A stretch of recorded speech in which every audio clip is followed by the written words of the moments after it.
Hi സുഹൃത്തുക്കളെ, ഞാനിന്ന് ഓട്ടം പോണ വഴിക്ക് നമ്മുടെ ഇരിങ്ങാലക്കുട പുല്ലൂർ സർവീസ് സഹകരണ ബാങ്കിന്റെ കാർഷിക വികസന കേന്ദ്രത്തിൽ ഒന്ന് കയറി.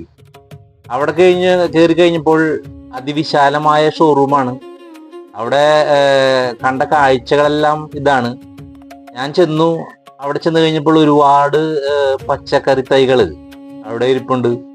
അങ്ങനെ നമ്മുടെ ലക്ഷ്യം എന്ന് പറഞ്ഞാൽ കുറച്ച് വെണ്ടത്തൈകൾ വേണം, നാടൻ വെണ്ടത്തൈകൾ വേണം. പിന്നെ അതിന് ഇടാനായിട്ട് കുറച്ച് വളം വേണം. അപ്പം അങ്ങനെ ചെന്നു. എന്തായാലും എനിക്ക് സന്തോഷമായി. കുറച്ച് വെണ്ടത്തൈകൾ അവിടെ നിന്ന് എനിക്ക് വാങ്ങിക്കാൻ പറ്റി.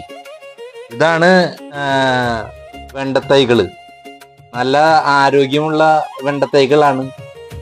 ഇത് നടുന്നതിനായിട്ട് ഒരു അടിവളത്തിന് വേണ്ടിയിട്ടൊരു വളത്തിന്റെ പാക്കറ്റും മേടിച്ചു. ഇതിനകത്ത് തന്നെ എല്ലാം മിക്സ്ഡ് ആണ്. കപ്പലണ്ടി പിണ്ണാക്ക്, എല്ലുപൊടി, വേപ്പിൻ പിണ്ണാക്ക്, ആവണക്കും പിണ്ണാക്ക് എല്ലാം കൂടി മിക്സ്ഡ് ആയിട്ടുള്ള ഒരു പാക്കറ്റാണ്. ഇതിന്റെ കൂടെ നമുക്ക് എന്തായാലും കുറച്ച് ചാണാപ്പൊടി കൂടി നമുക്ക് ഇതിനകത്ത് മിക്സ് ചെയ്ത് നമുക്ക് ചേർക്കേണ്ടി വരും. അങ്ങനെ നമുക്ക് നമ്മുടെ ലക്ഷ്യമായ വിഷരഹിത ജൈവ പച്ചക്കറി കൃഷി ഡെവലപ്പ് ചെയ്യുന്നതിന് വേണ്ടിയിട്ട് എന്തായാലും വാനം കോരിയിട്ടിരിക്കുകയാണ്. തടമൊക്കെ റെഡിയാക്കിയിട്ടിരിക്കുകയാണ്. ഈ വാങ്ങിച്ചിട്ടുള്ള വെണ്ടത്തൈകൾ എന്തായാലും നടണം. അതിനു വേണ്ടി ഉള്ള പരിശ്രമത്തിലാണ്. അപ്പോൾ നമുക്ക് വെണ്ടത്തൈകൾ നടാനുള്ള ആദ്യം ചെറിയൊരു കുഴി എടുക്കുക.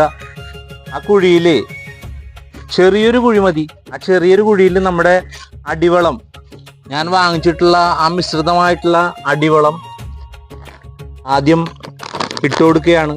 തടങ്ങളെല്ലാം നമ്മൾ ആദ്യം റെഡിയാക്കി ഇട്ടതാണ് കേട്ടോ.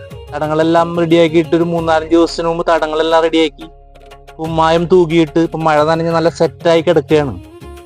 ഇപ്പോൾ ഈ ചെറിയൊരു കുഴിയിൽ നമ്മുടെ അടിവളമായിട്ടുള്ള ഈ മിശ്രിതം ഞാൻ ഇട്ട് കൊടുക്കുകയാണ്. അതിനുശേഷം എന്തായാലും കുറച്ച് ചാണാൻപ്പൊടിയും കൂടി നമുക്ക് ഇതിനകത്ത് ഇട്ട് കൊടുക്കേണ്ടി വരും. കുറച്ച് ചാണാപ്പൊടി ഇടുക. ഇതെല്ലാം കൂടി നല്ല രീതിയിൽ ഈ കുഴിയിൽ നമ്മൾ മണ്ണും ഈ മിശ്രിതവും ചാണകപ്പൊടിയും കൂടി എല്ലാം കൂടി നല്ല രീതിയിൽ മിക്സ് ചെയ്തതിന് ശേഷം ഇതൊരു അടിവെള്ളമായിട്ടാണ് നമ്മൾ ഇടുന്നത്. ഇട്ടതിന് ശേഷം മണ്ണൊന്ന് ലൂസായി കൊടുക്കുക. അതിനുശേഷം നമ്മുടെ ഓരോ വെണ്ടത്തൈകളും അതിനകത്ത് നമുക്ക് പറിച്ചു നടുക. നല്ല ആരോഗ്യമുള്ള വെണ്ടത്തൈകളാണ്. അപ്പോ വെണ്ടത്തൈകൾ നടുകയാണ്. നല്ല മഴയാണ് ഇവിടെ, അടിപൊളി മഴ. നിങ്ങളുടെ നാട്ടിലൊക്കെ എങ്ങനെയുണ്ട്? മഴയുണ്ടാ? ഇവിടെ വെള്ളക്കെട്ട് അങ്ങനെ ഇല്ലാത്ത പ്രദേശമായതുകൊണ്ട് ചെയ്യാൻ സാധ്യതയില്ല കേട്ടാ. വെള്ളക്കെട്ടുള്ള പ്രദേശമാണെങ്കിൽ ഇതിന്റെ തണ്ട് പെട്ടെന്ന് ചീച്ചൽ പിടിക്കും. ഇതിന്റെ വേരൊക്കെ ഒന്ന് പിടിച്ചു കഴിഞ്ഞിട്ട് കുറച്ച് സുഡോമോണസ് വാങ്ങിച്ച് കലക്കി ഒഴിച്ചു കൊടുത്തു കഴിഞ്ഞാൽ തൈകൾക്ക് നല്ല രോഗപ്രതിരോധ ശക്തി കിട്ടും.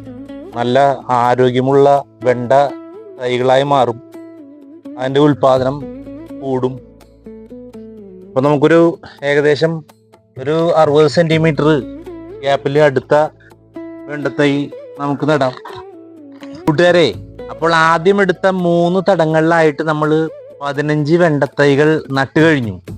ഇനി നിത്യേനയുള്ള അതിൻ്റെ പരിചരണമാണ്. ആ പരിചരണമാണ് ഇതിനകത്ത് ഏറ്റവും പ്രാധാന്യമായിട്ടുള്ളത്. പരിചരണമില്ലെങ്കിൽ ഇത് ചിലപ്പോൾ പുഴു തിന്നും, അപ്പോൾ കീടാണുക്കൾ വരും. അപ്പോൾ നിത്യേനയുള്ള പരിചരണം ഈ വെണ്ടത്തൈകളെ വളരാൻ സഹായിക്കും. അപ്പോൾ ഇതിൻ്റെ ഓരോരോ ദിവസത്തെ പ്രോഗ്രസ് റിപ്പോർട്ട് നമ്മൾ നിങ്ങളെ അറിയിക്കുന്നതാണ്. എനിക്ക് നല്ല രീതിയിലുള്ള സപ്പോർട്ട് നിങ്ങൾ ചെയ്തു തരണം. അതോടൊപ്പം തന്നെ ഞാൻ ഒരു തുടക്കക്കാരനാണ്. ഈ തുടക്കത്തിൽ ഉള്ള കുറച്ച് അറിവുകൾ മാത്രമേ എനിക്കുള്ളൂ. അതിൽ കൂടുതലായിട്ട് നിങ്ങൾക്ക് എന്തെങ്കിലും അറിവുണ്ടെങ്കിൽ നിങ്ങൾ കമന്റിൽ ബോക്സിൽ എഴുതി എന്നെ അറിയിക്കേണ്ടതാണ്. അപ്പോൾ വീണ്ടും സന്ധിക്കും വരെയും വണക്കം, ബൈ ബൈ, ടാറ്റാ.